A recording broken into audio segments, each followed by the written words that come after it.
نحتفل بمولده مرة في السنة. راك معايا؟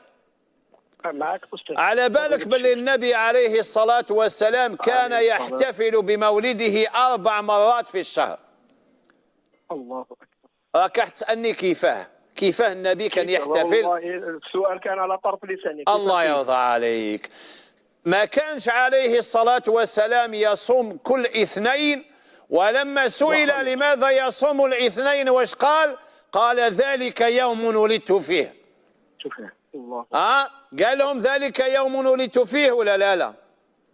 قال ذلك يوم ولدت فيه.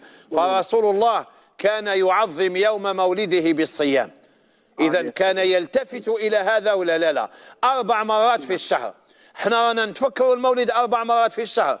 رسول الله كان يتذكر مولده 4 مرات في الشهر، لأن الشهر فيه 4 مرات اثنين.